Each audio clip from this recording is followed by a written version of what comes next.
Hello and welcome to another fun-filled knife adventure. Hooray! So today we're going to be taking a look at a knife that I ran across on Amazon that doesn't really have a name. It is from a company that does have a name. It's IOKO.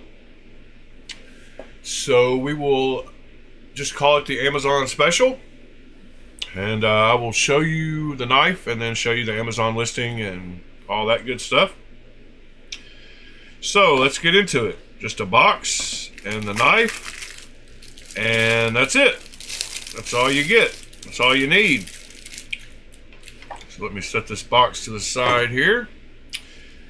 So this is the knife. It is G10, has a nice pattern, has some nice sculpting around the edges. Very nice deep carry pocket clip. Goes almost to the very end of the knife. Looks like we have T8 pivot and T6 clip screws. There's only a T8 body screw. Does have a reversible clip, so you could carry this on the left or the right. I like that patterning. The G10 looks like it's fairly good. It feels good. Let's open the blade and look at it. All right. Let me wipe off the oils here. This one caught my eye because of the different kind of blade shape it has. It is a flat grind, not a hollow grind, but it's got a slight recurve to it, as you can see there.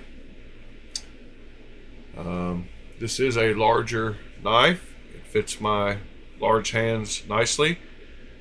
Very comfortable. No hot spots, it doesn't feel like.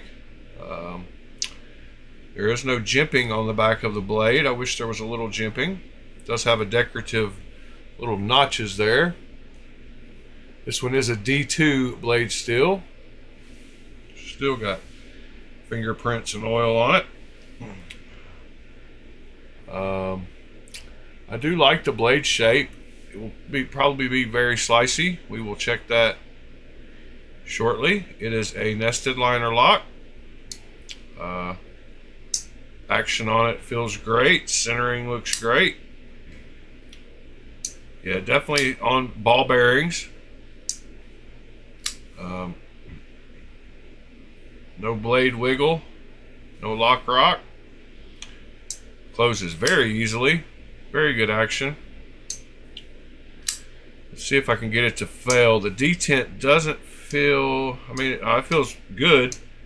Doesn't feel overly strong, but let me see if I can get it to fail here.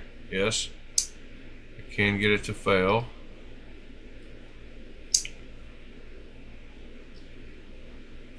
So it could use just a little more detent, but it won't shake out. It's got plenty of, well, it just did shake out, so yep. So it could probably use a little more detent, but it's a very smooth knife. Let's get a few measurements of it here, starting with the weight. So it is 4.49 ounces. So right at 4.5 ounces. Guessing that's due to the steel liners, even though they are skeletonized. There's a lot of thick G10 there too. Let's get some length measurements here. So overall length, it is about 8 1/8. Blade length is right at 3.5 to the front of the scales there, and the cutting edge is about 3.5 too. Does have a good sharpening choil on it. Let's yeah, like I said, it does have a good sharpening choil. Let's Get some widths on it here, starting with the blade width. So up here at the top where it's the widest, right around in here, it is 0.1235. And then down behind the edge, it drops down to 0.0295. The width of the scales at the widest point is 0.5525, and then the widest part with the clip is 0.750. So 3/4 of an inch thick at the widest point of the clip there. Let's do a few size comparisons here, starting with the standards, the PM2. You can see it's pretty close to the same size as a PM2.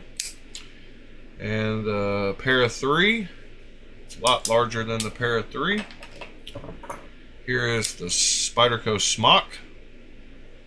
It looks like it's a little longer than the Smock overall.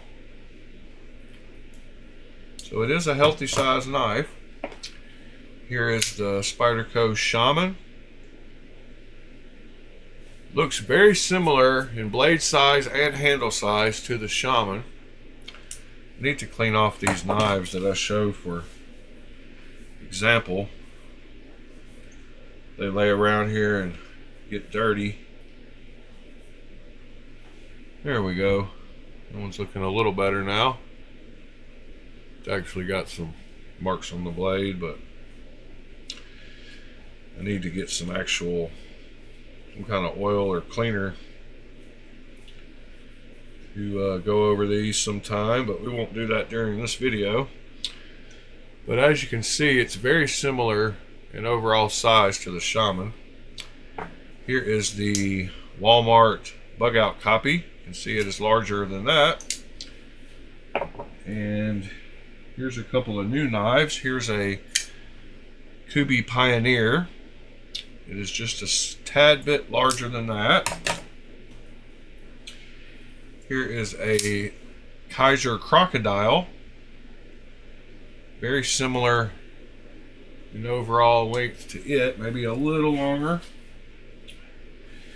And then in here is an Aurora Knife and Tool Truffles.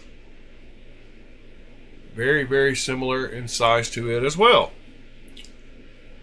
So that gives you some size comparisons to look at. Let's see if it came sharp. Let's get a piece of paper here and see if the blade is sharp. Starting at the back here. Oh yeah, very, very sharp. D2 is a good steel if it's heat treated well, and we will look at the ad and see what they say. Let's test the tip out here. Yeah, even the front of the knife out here at the very end, very sharp. That's something we like to see. Can't use a knife if it's not sharp, and a dull knife is more dangerous than a sharp knife. So yeah, I'm super happy with this budget knife from Amazon. Let's check the pocket clip on it and see what kind of well, if I can find my pocket. What happened to my pocket? Come on, I just had it. How could it have disappeared? How could I have done this? Oh, here it is. Sorry. So here's my pocket. Here's the knife. It should pretty much disappear into the pocket. Yes, as you can see, just a little bit of the top of it sticking out there. The retention feels good. You can hear it click when it comes out of the pocket. Yep, pocket clip works well. Like I said, let's go check out the listing for it. So on Amazon, it is listed as the folding knife D2 blade material G10 2-color handle, suitable for men and women outdoor camping carrying knife, sharp and durable blade with pocket clip, argent. They do offer it in 2 models, a black blade and a silver blade with the same G10 pattern. I looked down through here for a name of the knife and didn't see one. They did have all the measurements. Excellent sharpness, ceramic bearings,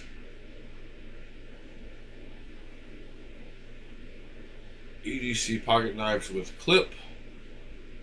There's a good picture of it, another good picture, and it's showing you that it does have a reversible clip. It is a good deal at $29. Can't beat that for a large, sharp D2 knife. Let's see what they say about possibly D2 steel blade, sharp, durable, and easy to grind. Ceramic bearings, comfortable hand feel, textured G10, 3.5-inch blade, drop point, 8.5 inches overall. It says 5.6 ounces. I'm guessing that's including the box. It does not have a HRC rating on the D2 steel. It does talk about the D2 steel, and it is heat treatment, hand forged, cooling treatment, and sharpening edge. So that's always good. But yeah, you're welcome to check this knife out on Amazon. I would give it my seal of approval for a great little D2 $30 knife if you like larger knives. Like I said, it is very comfortable. The G10 feels good. All the rounded edges feel good. Wish it had a little jimping. You could always add your own with the file. Centering looks good. The detent is adequate, but could be a little stronger. And you actually could take it apart and bend the liner out a little bit to add a little bit more detent pressure. It's got a nice clip on it. It is locked up solid. So yeah, I'll give it a thumbs up. If you wouldn't mind giving me a thumbs up on your way out, I would appreciate it. You could be anywhere right now, but you're here watching my video, and that means a lot to me. It does have a lanyard hole in the back, which I missed. For you lanyard lovers. It is on the opposite side away from the blade, so they didn't make that mistake that some companies do. So yeah, like I said, I appreciate you being here. If you like talking about knives, you ought to join us every morning at 8 a.m. for Blade Talk Daily. We're coming up on 150 days in a row. A bunch of cool guys get together in the chat and talk about knives in the mornings while we drink our coffee and get ready for our day. So if that sounds like something you would enjoy, come join us. And otherwise, we will see you on the next one. Thanks.